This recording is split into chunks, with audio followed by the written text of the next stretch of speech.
नमस्कार दोस्तों, कैसे हैं आप सब। उम्मीद है ईश्वर की असीम कृपा से आप सब बहुत अच्छे होंगे। फ्रेंड्स, ये देखिए, ये है बेलपत्र और उसका पेड़। इस वृक्ष का बहुत ही ज़्यादा महत्व हमारे आयुर्वेद में भी है और हमारे सनातन धर्म में भी है। बिना इस वृक्ष के पत्ती की शिवलिंग की पूजा नहीं होती और स्पर्श मात्र से ही हमारे सारे पाप नष्ट हो जाते हैं और हमारे दुख दूर हो जाते हैं, ऐसी मान्यता है। बहुत साल पहले हमारे पड़ोसी के एक गमले में इसके बहुत सारे छोटे छोटे पौधे उगाए थे। क्योंकि मुझे पेड़ पौधों की पहचान है, तो मैंने उसे निकाल कर अपनी सोसाइटी के गार्डन में लगा दिया था, जिसमें कि 6 पौधे बहुत अच्छे से बड़े होने लगे। मगर समय के साथ साथ लोगों ने इसे कुछ ने कटवा दिया, कुछ को दीमक ने खा लिया। सबसे स्ट्रगल करते करते अभी मेरे पास सिर्फ 2 वृक्ष बचे हैं बेल के। पूरी साल मुझे इसकी रख रखाव करनी पड़ती है। देखिए किस तरह से इसे काट दिया गया। नॉर्मल वृक्ष को भी नहीं काटना चाहिए। ये तो इतना महत्वपूर्ण और इतना औषधीय गुण से भरा हुआ यह वृक्ष है। ये पूरे 24 घंटे ऑक्सीजन देता है और इसके फल पत्तियों का बहुत ही ज़्यादा आयुर्वेदिक महत्व है। पूरे साल मुझे बचाना पड़ता है। देखिए इसकी जड़ों में दीमक के अंबार हैं, जिसे मुझे टाइम टू टाइम दवा देना पड़ता है। 4-5 बार ये वृक्ष मरणासन स्थिति में चला गया, पर किसी तरह मैंने इसे दवाई डालकर बचाया है और इसकी केयर करती हूँ।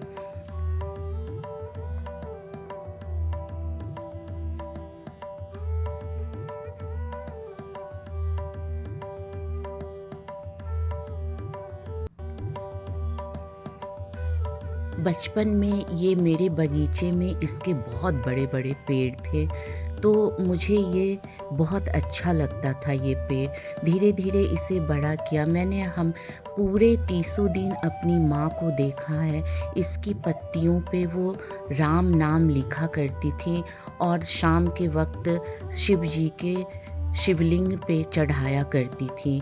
तो मैं भी कभी कभार ये काम करती हूँ, बहुत ही अच्छा लगता है।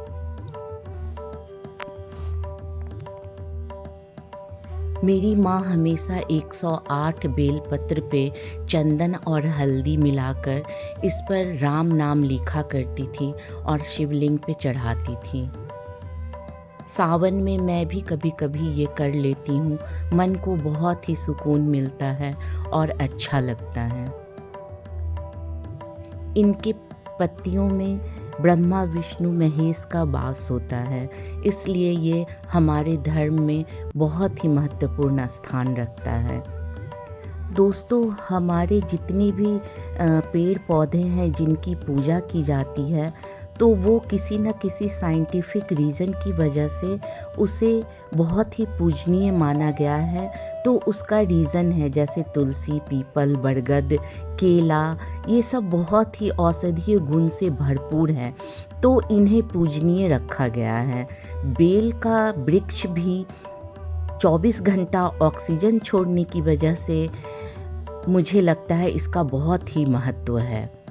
और हजारों साल पहले यह सिद्ध हो चुका था कि यह पेड़ कितने काम का है।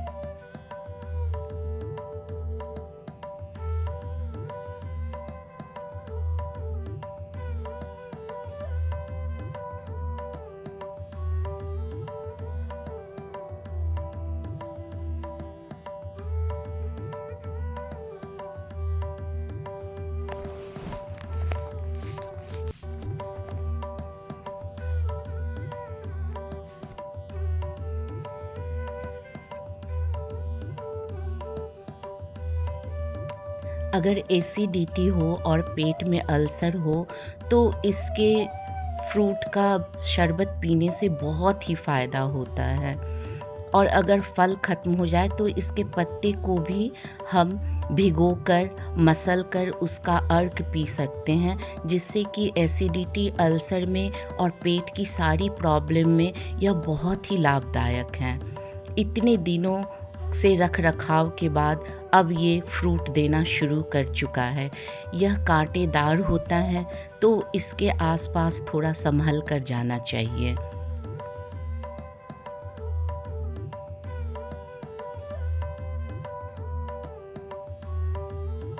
ऑक्सीजन तो ये 24 घंटा प्रदान करता ही है, साथ में हमें ये इतने लाभदायक फल भी देता है।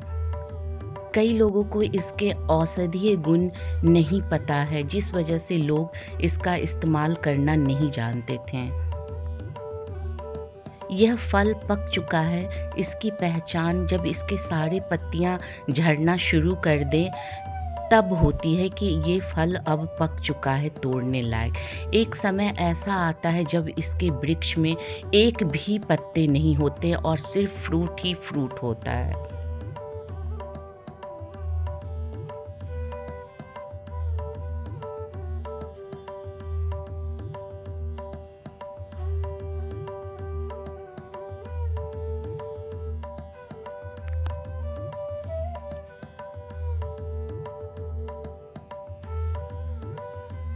बीच सोसाइटी में यह वृक्ष होने की वजह से इसे मैंने शुरू से ही छोटा शेप देकर रखा है। ज़्यादा विशाल इसे मैंने बनने नहीं दिया है।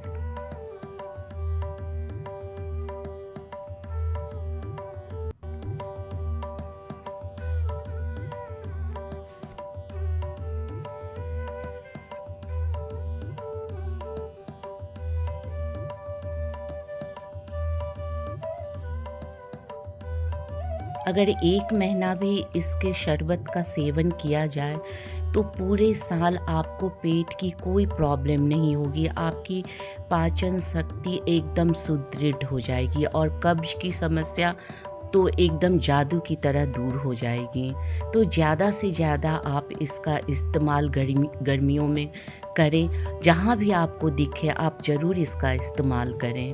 इसमें इतने फाइबर होते हैं और इतने लौह तत्व होते हैं, इतने पोटेशियम होते हैं, इतने विटामिन्स होते हैं कि यह हमारे शरीर के लिए बहुत ही लाभदायक होता है।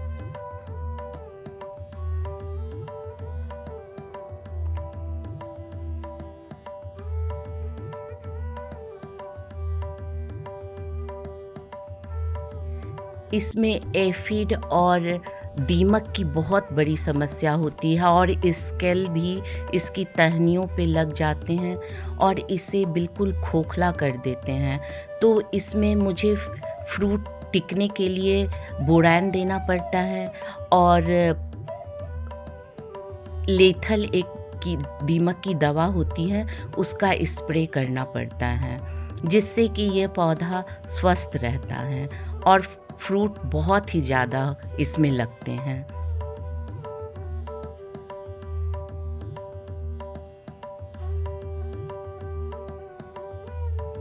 मुझे बचपन से आदत है बेल के पेड़ पे चढ़ के तोड़ने की, तो मुझे बहुत मज़ा आता है। मैं हर साल बेल के पेड़ पे चढ़कर तोड़ती हूँ कुछ बेल और मैं अपने सोसाइटी में आने वाले जितने भी हाउस हेल्पर्स होते हैं उनको देती हूँ और वे बहुत खुश होते हैं। इनका फ़ायदा भी मैं बताती हूँ या इस फल की जो भी वैल्यू करते हैं, जो इनके इम्पोर्टेंस को समझते हैं, मैं उन्हें ज़रूर देती हूँ।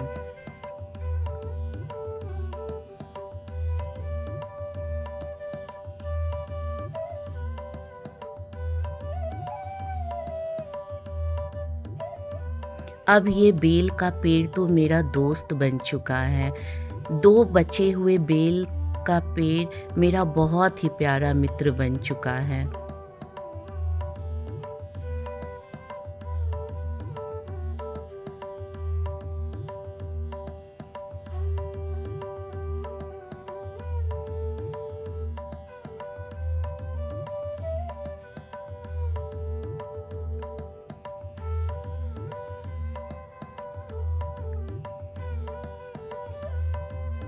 पतझड़ के बाद इसमें हरी-हरी पत्तियाँ निकलना शुरू होती है और 1 महीने के बाद इसमें फूल भर जाते हैं और इतनी भीनी-भीनी खुशबू आती है। मधुमक्खियाँ भरपूर अपना पराग इससे कलेक्ट करती हैं और हनी बनाती हैं।